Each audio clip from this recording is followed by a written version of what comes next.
បងប្អូនថ្ងៃនេះមកលេងខេត្តទៀតណាអូទេសភាពវាស្អាតបងប្អូននៅខេត្តយើងកន្លងស្អាតរៀបចំសួនច្បារស្អាតហ្នឹងបងប្អូន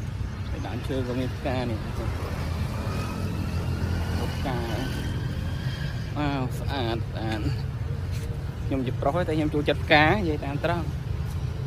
ទៅណាក៏ដោយក៏ឃើញផ្កាចូលចិត្តលេងចូលចិត្តដើរមើល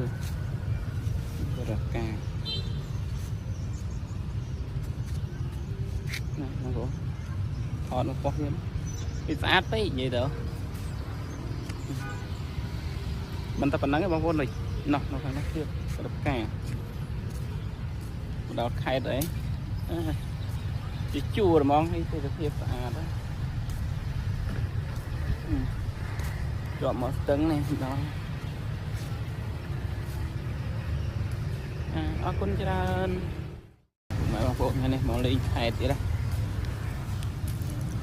អូទេសភាពវាស្អាតបងប្អូននៅខេត្តយើងកន្លងស្អាតរៀបចំសួនច្បារស្អាតហ្នឹងបងប្អូនហើយដើមឈើក៏មានផ្កានេះបងប្អូនផ្កាវ៉ាវស្អាត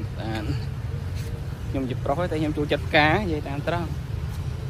ទៅណាក៏ដោយក៏ឃើញផ្កាចូលចិត្តលេងចូលចិត្តដើរមើល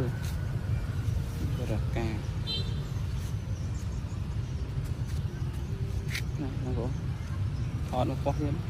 វាស្អាតពេកនិយាយទៅមិនតែប៉ុណ្្នឹងទេបងប្អូននេះណោះនៅខាងនេះទៀតរកផ្កាដល់ខេត្តអីជាជួរហ្មងហើយទេសភាពស្អាតណា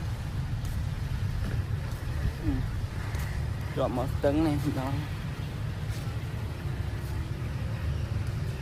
អរគុណច្រើន